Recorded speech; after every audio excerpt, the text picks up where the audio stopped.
ମୁଁ ବାପୁନ ବେହେରା ଘର ଜଗନ୍ନାଥ ପ୍ରସାଦ ଆଞ୍ଚଳିକ ସ୍ନାତକ ମହାବିଦ୍ୟାଳୟ ଆଡ଼ଗଟାର ତୃତୀୟ ବର୍ଷର ଛାତ୍ର। ଭାରତର ଲୌହ ମାନବ ହେଉଛନ୍ତି ସର୍ଦ୍ଦାର ବଲ୍ଲଭ ଭାଇ ପଟେଲ।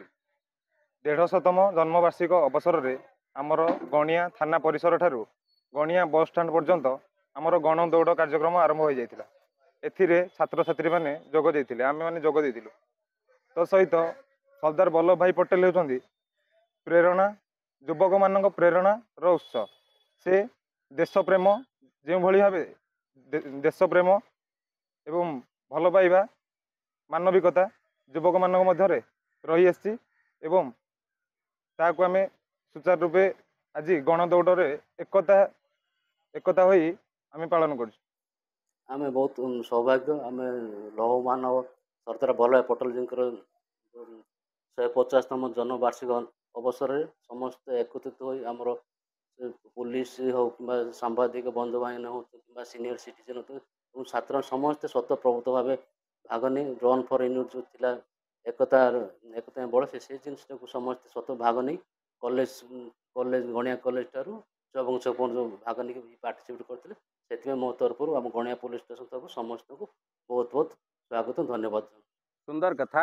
ଯାହା ହଉ ସେ ପୂର୍ବ ସୂରୀମାନଙ୍କୁ, ସେ ସ୍ୱାଧୀନତା ସଂଗ୍ରାମର ରାଷ୍ଟ୍ରଦୂତମାନଙ୍କୁ ଆଜି ରାଷ୍ଟ୍ର ଚିନ୍ତନ କରୁଛି, ଭାବୁଛି, ଏଇଟା ବଡ଼ କଥା।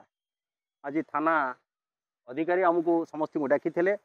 ବରିଷ୍ଠ କନିଷ୍ଠ ଯୁବକମାନେ, ଛାତ୍ରମାନେ, ଜନସାଧାରଣ ସମସ୍ତେ ଏକତ୍ରିତ ହୋଇଥିଲେ ଏବଂ ଗୋଟେ ଗଣଦୌଡ଼ କାର୍ଯ୍ୟକ୍ରମ ହୋଇଥିଲା। ଥାନା ପରିସର ଠାରୁ ବସ୍ ଷ୍ଟାଣ୍ଡ ପର୍ଯ୍ୟନ୍ତ, ଗଣିଆ ବସ୍ ଷ୍ଟାଣ୍ଡ ପର୍ଯ୍ୟନ୍ତ ଖୁବ୍ ଫୁର୍ତ୍ତିର ସହିତ ସମସ୍ତେ ସେଥିରେ ସାମିଲ ହୋଇଥିଲେ, ଆନନ୍ଦର ସହିତ ସାମିଲ ହୋଇଥିଲେ। ବଲ୍ଲଭ ଭାଇ ପଟେଲ ତାଙ୍କ ନାଁଟାକୁ କହିଲା ବେଳେ ସ୍ୱତଃ ଲୋମହର୍ଷ ହେଉଛି। ସେ ଜଣେ ବିପ୍ଳବୀ ଥିଲେ, ସେ ଜଣେ ରାଷ୍ଟ୍ର ନିର୍ମାତା ଥିଲେ ଏବଂ ସେ ଥିଲେ ଭାରତର ପ୍ରଥମ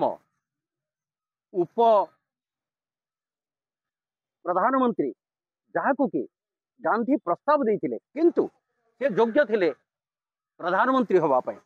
ପରିବେଶରେ ସେ ଏକ ଭିନ୍ନ ରୂପ ନେଲା ଏବଂ ସେ ହିଁ ପ୍ରଥମେ ଗଣଜାତ ଆନ୍ଦୋଳନକୁ ଦମନ କରିଥିଲେ ଏବଂ ଗଣଜାତ ଗୁଡ଼ିକୁ ସମସ୍ତଙ୍କୁ ଏକତ୍ରିତ କରି ଆଜିର ଦିନ ଯେଉଁ ମେକ୍ ୟୁର ଷ୍ଟେଟ୍ ୟୁନାଇଟେଡ୍ ଏ ଭାବନାରେ ସେ ସମସ୍ତ ଗଣଜାତକୁ ମିଶ୍ରଣ କରିଥିଲେ ଏବଂ ତାହାର ଦାୟିତ୍ୱରେ ସେ ଥିଲେ ଏବଂ ତାଙ୍କୁ ସେଇଥି ଯୋଗୁଁ କୁହାଯାଉଥିଲା ସେ ଲୌହ ମାନବ।